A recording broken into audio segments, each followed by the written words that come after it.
Swayam Prabha. Digital India. Educated India.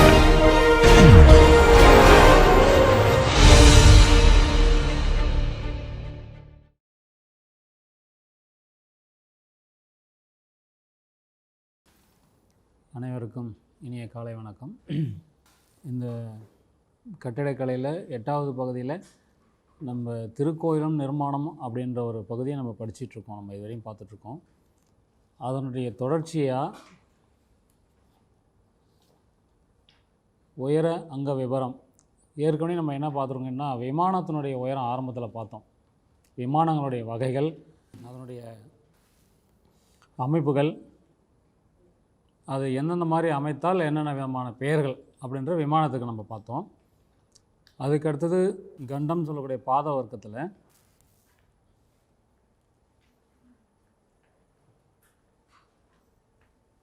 இந்த பாத வர்க்கத்தில் இந்த கால், இந்த பலகை, இந்த தேவகோஷ்டம், இதெல்லாம் நம்ம இந்த பாத வர்க்கம்ன்றதை நம்ம பார்த்தோம், படிச்சிருக்கோம்.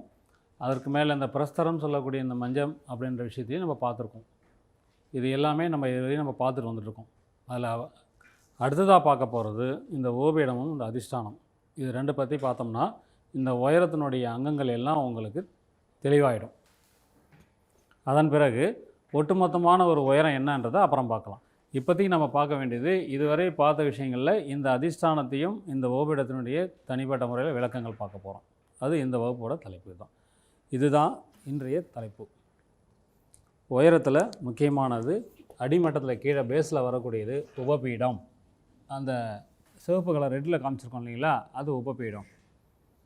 பீடம் அப்படின்னு சொன்னால் ஒரு உயரமான ஒரு அமைப்பு. தமிழில் சொல்லப்போனால் திண்ணை, வீடுகளில் இருக்கும் இல்லையா, திண்ணை. அது எதற்குன்னு கேட்டிங்கன்னா ஒரு உயரமாக தூக்கி காமிக்கிறது. திண்ணை இருந்தாக்கா அதில் உயரமாக மேலே ஏறி உட்காந்தாலே ஒரு உயரமாக தெரியும் நம்ம.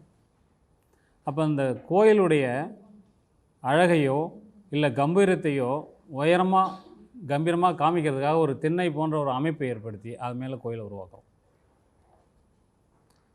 ஸோ இதுதான் எளிமையான ஒரு விளக்கம். ஒரு திண்ணை அமைச்சு அது மேலே அந்த கோவிலை கட்டுறோம். அதுக்கு இந்த கம்பீரத்துக்கு, அதனுடைய அடித்தளம் வலுவாக இருக்கிறதுக்கு போன்ற காரணங்களால் இது அமைப்பு உருவாக்கப்பட்டிருக்கு. சரி, திண்ணையை நம்ம இஷ்டப்படி கட்டிக்கலாமா? எவ்வளோ வைக்கிறது, எவ்வளோ அகலம் வைக்கிறது? இதுதான் உபபீடத்தினுடைய ஃபார்முலா. இது உபபீடம், தமிழில் திண்ணை போன்ற அமைப்பு அப்படின்னு நம்ம சொல்கிறது. அந்த உபபீடத்துக்கான விளக்கம் கொடுத்துருக்கோம் பாருங்கள். அந்த அதிஷ்டானம்னு சொல்லக்கூடிய அந்த 5 வர்க்கங்கள் சொல்லி நீல கடலில் எல்லாம் காமிச்சிருக்கோம் இல்லைங்களா, அதிஷ்டானத்துக்கு கீழே அமைக்கக்கூடிய அமைப்பு. அதிஷ்டானன்றது ஒரு முக்கியமான ஒரு பகுதி அந்த திருக்கோயிலுடைய அங்கத்தில். அதனால் அதை அடிப்படையாக வச்சு அதிஷ்டானத்துக்கு கீழ், அதிஷ்டானத்துக்கு மேல் அப்படின்ற ஒரு ஃபார்முலாவை கொண்டு வந்திருக்காங்க அந்த நிர்மாணத்தில். அதிஷ்டானன்றது தான் அடிப்படை. இந்த உபபீடம் இல்லாமலும் வெறும் அதிஷ்டானம் கொண்டும் கோயில் கட்டப்பட்டிருக்கு, கட்டலாம். ஆனால் அந்த கோயிலுடைய அளவும் உயரமும் பொறுத்து அது மாறுபடும். அப்போ அந்த வெறும் பூமியிலேயே இந்த அதிஷ்டானத்தை அமைக்காமல் அந்த கோவில் உயரமாக தெரிகிறதுக்காகவும் கம்பீரமாக இருக்கிறதுக்கு, எடுப்பாக இருக்கிறதுக்காக என்ன பண்ணுறாங்க, ஒரு திண்ணை போன்ற ஒரு அமைப்பை உருவாக்குறாங்க. அதுதான் உபபீடம். புரியுதா சார்? இது அதிஷ்டானன்றது தான் முதல் அங்கம் கோவிலுக்கு. அதுதான் முதல்ல பூமியிலேருந்து வர்றது. அதை அடிப்படையாக வச்சு தான் அதிஷ்டானத்துக்கு மேல், அதிஷ்டானத்துக்கு கீழேன்னு தான் ஃபார்முலா சொல்லுவாங்க, சூத்திரங்கள் சொல்லுவாங்க. அந்த அதிஷ்டானத்துக்கு கீழ் வரக்கூடிய இந்த திண்ணை போன்ற அமைப்பு தான் உபபீடம், தமிழில் திண்ணை. இந்த உபபீடம் எதுக்கெல்லாம் அமைக்க வந்தால் கோவில்னு கிடையாது. கோவிலில் இருக்கக்கூடிய அதன் அங்கங்களான மண்டபங்கள், பலிபீடம், கொடிமரம், ராஜகோபுரம் முதற்கொண்டு உங்களுக்கு உபபீடம் உண்டு. அந்த திண்ணை போன்ற ஒரு அமைப்பை ஏற்படுத்தி அதன் மேல் திருக்கோயிலை நிர்மாணிப்பதால் அது கம்பீரமாகவும் எடுப்பாகவும், அதே சமயத்தில் கோயிலினுடைய அடித்தளத்தை வலுப்படுத்துவதாகவும், பேஸ்மெண்ட்டை ஸ்ட்ராங் பண்ணுறோன்னு சொல்கிறீங்களா, அந்த அடித்தளத்தை வலுப்படுத்துவதாகவும் அது அமையும். இது உபபீடம். இப்போ இதுவரையும் பார்த்த விஷயங்களில், நம்ம படித்த விஷயங்களில் நீங்கள் கோயிலுக்கு போகும்போது இந்த அங்கங்கள்லாம் நீங்கள் பார்த்துருக்கீங்களா? சாதாரணமாக பார்க்காம தெரிஞ்ச விஷயங்களை நீங்கள் அங்கே போய்ட்டு பார்த்துருக்கீங்களா? அப்படின்றது நீங்கள் தான் ஒரு செல்ஃப் அசஸ்மெண்ட் வரணும், உங்களுக்கு தெரியணும். இதை வந்து பாத வர்க்கம், இதில் இருக்கிறதெல்லாம் கால், அதில் இருக்க அந்த விஷயம் இதெல்லாம். இப்போ நம்ம ஒரு டீ இடைவேளைக்கு அப்புறம் அதை பற்றி பேசலாம் இருக்கேன்.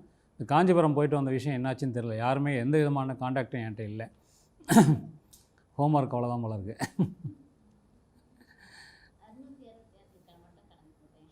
இல்லை, அது வரும்போது பார்த்துக்கலாம், அதை பார்த்துக்கலாம். அப்போ அங்கே போயிட்டு வரும்போது உங்களுக்கு ஒரு தெளிவு கிடச்சிருக்குன்னு நினைக்கிறேன். நம்ம அந்த கல்காரத்தை அளந்து நம்ம பங்குமானம் குறித்தோம்.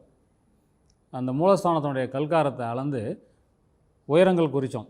அப்போ அந்த பாதவர்க்கம்னு சொல்லக்கூடிய அந்த கால் பலகை வழி இருக்குது பார்த்திங்களா, அது 2 பங்கு இருந்து அதில் அதிஷ்டானம் 1 பங்கு பாதி இருந்ததுன்ற விஷயத்தை நம்ம அங்கேயே அளந்து அகலத்தையும் அளந்து உங்களுக்கு காமிச்சாங்க. நான் நோட்ஸ் எடுத்தீங்க, நீங்கள்லாம் செய்து பாருங்கள். அது நோட்ஸ் எடுத்தவங்க எழுதிருக்கீங்க. அது பங்கு அந்த மாதிரி அதனுடைய விகிதாச்சாரத்தில் கால்புறவாயின்னு சொல்லக்கூடிய கருவறையுடைய அகலத்தில் தான் எல்லாமே அடிப்படையாக கொண்டு நிர்ணயிக்கப்படுது. அதில் இந்த அதிஷ்டானம் வந்து கால்புறவாயில் 4ல் 1 பங்கு, இல்லை கண்டத்தில் பாதி. கண்டம்னா அந்த பாதம் இருக்கும் இல்லையா, அதில் பாதின்னு சொன்னோம். அப்போ அதிஷ்டானத்துக்கான அளவு அவங்க முன்னாடி சொல்லிடுறாங்க. பாத வர்க்கத்தில் பாதி, அந்த செவத்தில் இருக்கு இல்லையா, செவர் இருக்கு இல்லையா, கால் வரி இருக்கு இல்லையா, அதில் வந்து பாதி. அந்த செவர் வரி பாத வர்க்கம் சொல்கிறது புரியுதா? அந்த பலகை செட்லேருந்து கீழே அந்த தேவகோஷ்டம் போட்டிருக்கும் பாருங்கள், அதுலேருந்து அந்த நீளம் வரையும் இருக்கிறது வந்து பாத வர்க்கம். கண்டம், தமிழில் தாய் சுவர், கோயில் நிற்கக்கூடிய தாய் சுவர். அது இதனுடைய உயரத்தில் பாதி அளவு வந்து அதிஷ்டானம், பாதி அளவு அதிஷ்டானத்தினுடைய அளவு. ஒரு கோயிலுடைய கண்டத்தை அளக்குறீங்கன்னா அதிஷ்டானம் அதில் பாதி இருக்கணும். அதிஷ்டானம் அடிப்படை. இந்த ஓவிடத்தில் எப்படி அளவு கொள்றதுன்னு சொல்கிறாங்க. இந்த ஓவிடத்தை எப்படி அளவு எடுத்துக்கலாம்? இந்த அதிஷ்டானம் எவ்வளோ உயரம் வைக்கிறோமோ அதே அளவுக்கு சமமாக எடுத்துக்கிறது.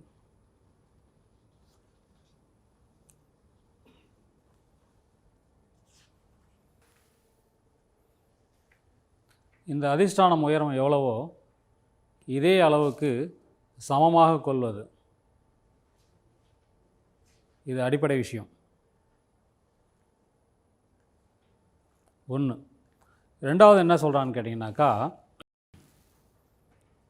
3, 5 3 பங்கு கோயில்களுக்கு. இது 1 பங்கு எடுக்கிறாங்க. இந்த அதிஷ்டானம் மாதிரி 1 பங்கு, அதுலேருந்து 3 பங்கு வரை போகலாம். எப்படி? அரை பங்காக கூட்டி கொண்டு 1, 2, 2, 3 அதனுடைய விகிதாச்சாரத்தில் கூட்டிக்கிட்டு உங்களுக்கு அந்த கோயில் அமையக்கூடிய இடம் எவ்வளோ உயரம் தேவை ஏற்படுகிறதோ அதற்கேற்றவாறு, மற்ற அந்த ஃபார்ம்டு கிரவுண்ட் லெவல்னு சொல்லுவோம் இல்லையா, வெளியில் இருக்கக்கூடிய அளவுக்கு ஏற்றவாறு நீங்கள் என்ன பண்ணலான்னா அந்த அரை பங்கோ, 3/4 பங்கோ, 1 பங்கு, 2 பங்கு அந்த மாதிரி கூட்டிகிட்டு போகலாம். ஸோ அடிப்படை கண்டிப்பாக எவ்வளோ இருக்கணும்? 1 பங்கு இருக்கணும். அதிஷ்டானத்தினுடைய அளவில் சம பங்கு ஒன்று இருக்கணும். கூடுதலாக 3 பங்கு வரை கோயில்களுக்கு போகலாம். அதுலேயே காசிபம் என்ன சொல்லுதுன்னு கேட்டிங்கனாக்கா,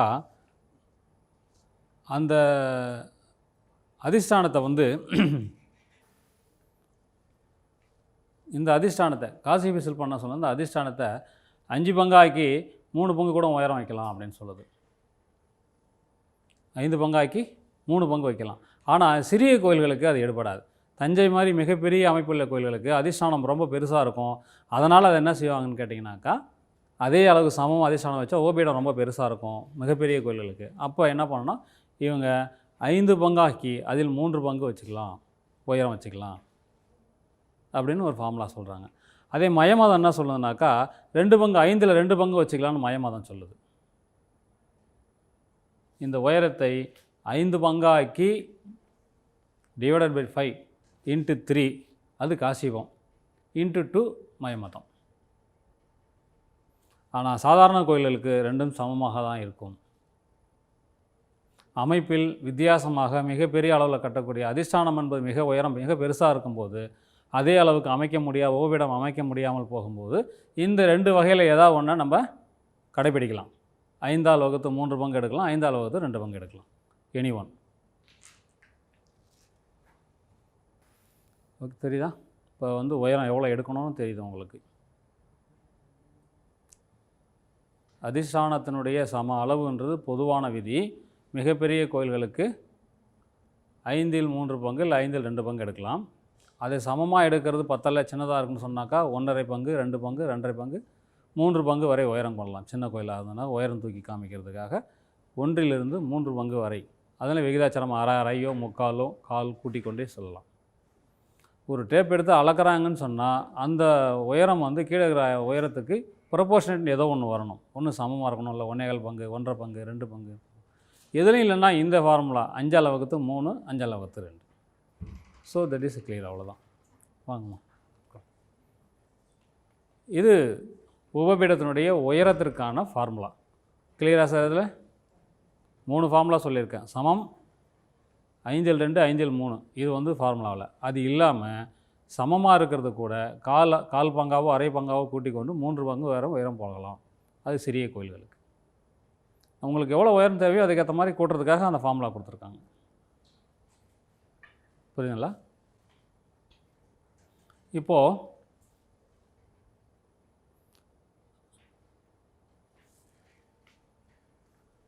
இந்த நீளம் எப்படி சார் எடுக்கிறது?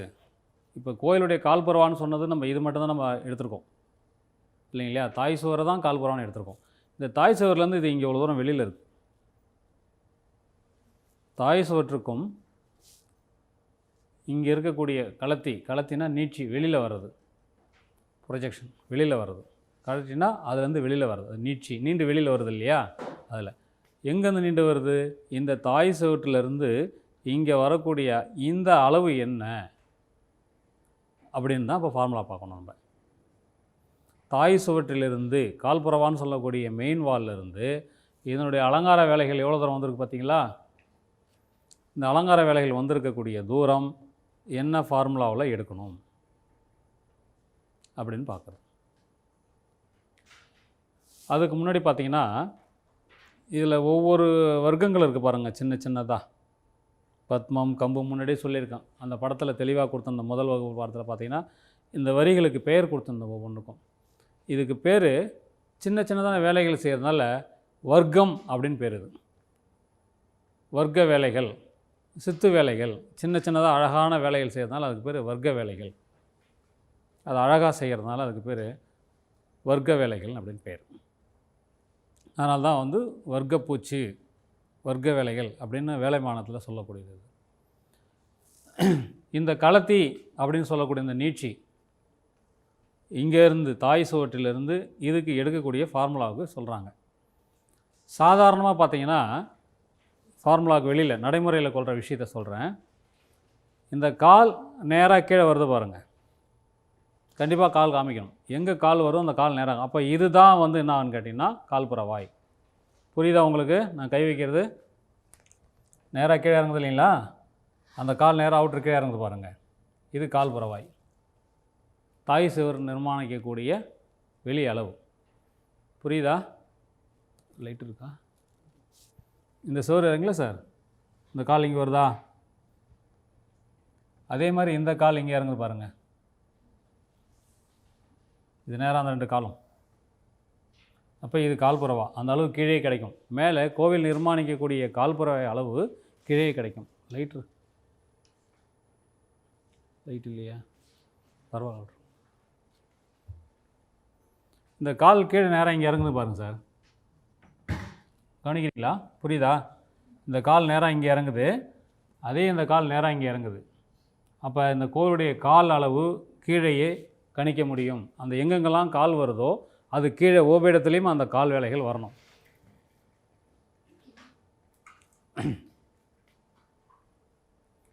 அப்போ இந்த கால் நேராக இங்கே கிடச்சிருது, இதிலிருந்து இங்கே என்ன வேணுமோ எடுத்துக்கலாம் இல்லையா? அப்போ நிர்ணயிக்கும் போது இங்கே கிடைக்கக்கூடிய அளவுலேருந்து இதை கொண்டு வரலாம்.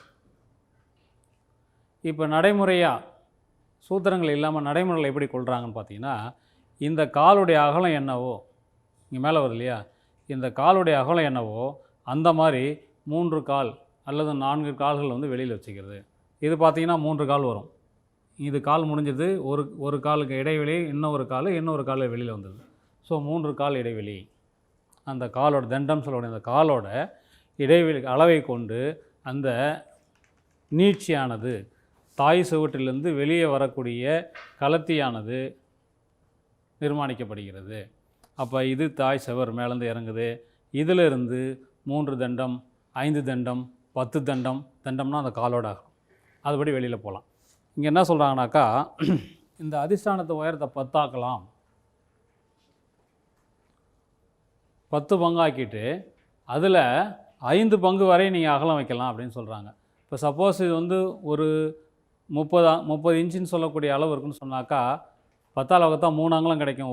ஒரு அளவு 3 அங்குலம் கிடைக்கும் இல்லையா? ஃபார் எக்ஸாம்பிள் வந்து ஒரு 30 அங்குலம் உயரம் அந்த அதிஷ்டானம் இருக்குன்னு சொன்னால் இதை 10ஆல் வகுக்கிறீங்கன்னா 3 அங்குலம் ஒரு பங்கு கிடைக்கும். அந்த மாதிரி 5 பங்கு வரையும் வைக்கலாம். 5 பங்குனா 15 அங்குலம் இப்படி கிடைக்கும். 15 அங்குலம் கிடைக்கும் இல்லைங்களா? கிளியர் ஆகுதா இல்லையா உங்களுக்கு? சப்போஸ் எடுத்துக்காட்டாக இந்த அதிஷ்டானம் ஒரு 30 அங்குலம் இருக்குதுன்னு சொன்னால் அதை 10ஆல் வகுத்தோன்னு சொன்னால் ஒரு பங்கு 3 அங்குலம் கிடைக்கும். அந்த மாதிரி 5 பங்கு வரையும் நீட்சி வைக்கலான்றாங்க. அப்போ 3 × 5 15 அங்குலம் அந்த தாய் சுவர்லேருந்து வெளியில் கொண்டு வரலாம் அப்படின்றாங்க. இந்த தாய் சுவத்துலேருந்து இந்த அவுட்ரு அளவு, வெளி அளவு.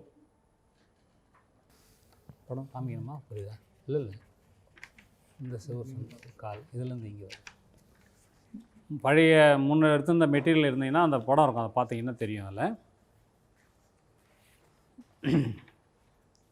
தாய் சுவர்னு சொல்லக்கூடிய கண்டத்திலிருந்து வெளியில் வரக்கூடிய அளவு நீட்சி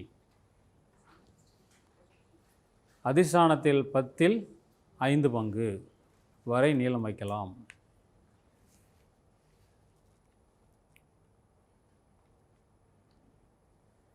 இப்போ ஒரு காலோட அளவு 5 அங்குலம் அகலம். அப்போ 3 கால் கழுத்து இங்கே வச்சுருக்காங்க. 5 அங்குலம் சரியாக வந்துடுதா? இந்த காலுடைய அகலம் வந்து 5 அங்குலமாக இருந்தால் சப்போஸ் ஒரு எக்ஸாம்பிள் 3 கால் கழுத்துனா 15 அங்குலம். அப்போ அந்த கோயிலுடைய அளவு என்னன்னு நீங்கள் சொல்ல முடியுமா? இது வரையும் ஆயாதிலாம் படிச்சிங்க, என்ன கேட்க மாட்டீங்க.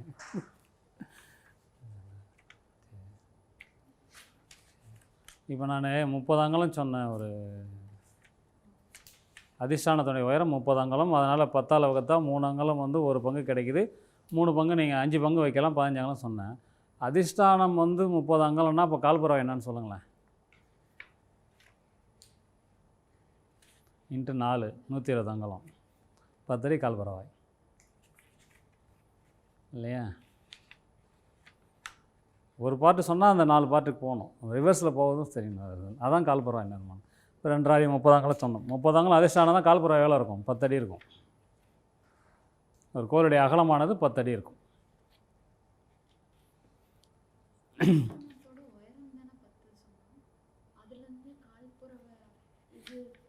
கால்புறம்னாக்கா ஒரு பக்கத்து பார்க்கலாம்ல. 4 இப்போ பெரிமீட்டர் வந்து 4ஆக டிவைட் பண்ணாதானே கால்புறவாய். உயரம் இருக்குது. அந்த உயரம் எங்கேருந்து எடுக்கிறோம்? கால்புறவோட அகலத்துலேருந்து தானே அந்த உயரத்தை எடுக்கிறோம். கால்புறவாயில் 4இல் 1 பங்கு அதிஷ்டானம். அப்போ 4இல் 1 பங்கு 30 அங்குலம்னாக்கா × 4 போட்டால் என்ன வந்துடும் உங்களுக்கு? கால்புறவாய் என்ன வந்துடும்? 10 அடி. அப்போ பாதவர்க்கம் 5 அடி வரும். 5 அடினா 60 அங்குலமா? × 2 இதுதான் கிடைக்கும். இப்போ இந்த உயரத்தை 10 பாகம் செய்து அதில் 5 பாகம் இந்த அளவு வெளியில் எடுத்துக்கலான்றாங்க. அது கீழே ஒரு வெள்ளை கலராக கொடுத்துருக்கோம் பாருங்கள். சித்திரவானம்னு பேர். அதுக்கு சித்திரவானம்னு பேர்.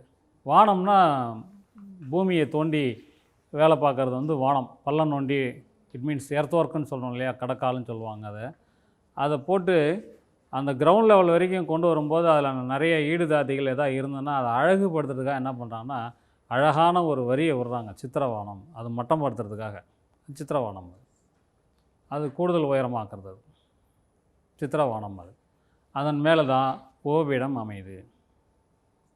சரிங்களா? Right sir.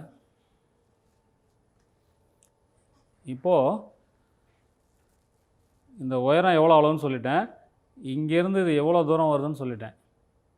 அதுக்கு ஃபார்முலா சொல்லிட்டேன். இந்த உயரத்தில் இந்த ஒவ்வொரு அங்கங்கள் இருக்குது இல்லையா, இதனுடைய உயரம் உங்களுக்கு வேணும். ஒவ்வொரு அங்கங்கள் இருக்குது இல்லையா, அதனுடைய உயரங்கள் உங்களுக்கு வேணும். அந்த உயரங்கள் ஒவ்வொரு வகைக்கும் மாறுபடும். இதை அடுத்து கண்டினியூஸாக அடுத்த இதில் பார்ப்போம். அப்படியே இதை முடிச்சுட்டு பார்ப்போம். இந்த மொத்தமாக இங்கேருந்து 3 கால் இது வரையும் வச்சுக்கலாம்னு சொல்லிட்டாங்க. 15 அங்கலமோ இல்லை 3 காலம் இங்கே வைக்கலான்ட்டாங்க. இது ஒவ்வொன்றுக்குமான கலத்தி எவ்வளோ அதிலிருந்து, அது அடுத்த ஃபார்முலா. ஒவ்வொரு வர்க்கமும் எவ்வளோ கலத்தில் வெளியே வரணும், எவ்வளோ நீட்சி இருக்கணும் அப்படின்றது. இங்கே என்ன சொல்லியிருக்காங்க பாருங்கள், உபானம் உயரத்திற்கு சமம் அல்லது முக்கால் அரை கால் பங்கு என கொள்ளலாம் அப்படின்னு சொல்கிறாங்க. உபானம் அப்படின்னா இந்த இந்த சித்திரவானத்துக்கு மேலே இருக்குது பாருங்கள், பட்டையான வரி. சித்திரவானத்துக்கு மேலே பட்டையாக இருக்கு இல்லையா, இதனுடைய உயரம் எவ்வளவோ அந்த உயரம் போல் சமமாக எடுத்துக்கலாம். சமமானா இது வெளியில் வந்தது, வெளியில் வரக்கூடிய 5 அங்கலம் உயரம்னா 5 அங்கலம் வெளியிலையும் வரணும். உயரத்திற்கு சமம், அரை, முக்கால். இது ஒவ்வொரு படமும் தெளிவாக போடும்போது தான் உங்களுக்கு அதுக்கான விஷயங்கள் புரிய ஆரம்பிக்கும். முதல்ல அந்த ஃபார்முலா பார்த்துருங்க. அதற்கப்புறம் அந்த படத்தில் போய்ட்டு நீங்கள் அந்த அங்கங்களை பார்க்கும்போது அது ஒவ்வொன்றும் எவ்வளோ வெளியில் கலத்தி வந்திருக்குன்ற விஷயத்தை உங்களுக்கு புரியும். இது ஒவ்வொன்றுமே என்ன பண்ணான்னு கேட்டால், இருக்கிற ஒவ்வொரு அங்கமும் அதனுடைய உயரத்திற்கு சமமான அகலம் வெளியில் வர்றது. இந்த பத்மமாக இருந்தாலும் கம்பாக இருந்தாலும் இந்த கபோதமாக கபோதம் வாஜனம் எதுவாக இருந்தாலும் அந்த அங்கங்கள் ஒவ்வொன்றும் அதனுடைய உயரத்திற்கு சமம் அல்லது அரை, கால், முக்கால் என்ற பங்கு விதத்தில் அது வெளியிடப்பட்டிருக்கும். புரியுதுங்களா? உயரம் என்பது சமம் என்பது பொதுவான ஃபார்முலா. எவ்வளோ உயரம் கொள்கிறோமோ அந்த அகலம் கொள்ளுதல். இதுதான் மெயின் டைமென்ஷன் கோயில் வேலைகளுக்கு. எந்த வேலையாக இருந்தாலும் உயரம் எவ்வளவோ அதுவே கலத்தி கொள்வது. ஸோ டைமென்ஷன் சதுரம் வந்துடும். என்ன உயரமோ அதை அகலம் வச்சோம்னா என்ன வந்துடும், அதுக்கு சதுரம். அதனால் அதே சதுரமாக கொள்வது அல்லது கால் பங்கு, அரை பங்கு, முக்கால் பங்கு என்று கொள்வது. ஒவ்வொரு வர்க்கத்தினுடைய உயரம், இந்த ஒவ்வொரு வர்க்கத்துக்கு உயரத்துக்கு ஏற்ற மாதிரி வெளியில் கொண்டு வருவது, இந்த பக்கம் வெளியில் கொண்டு வர்றது. இது ஓபிடத்தினுடைய கலத்தி ஃபார்முலா. இப்போ அந்த ஓபிடத்தை நான் இங்கே ஒரு யாராவது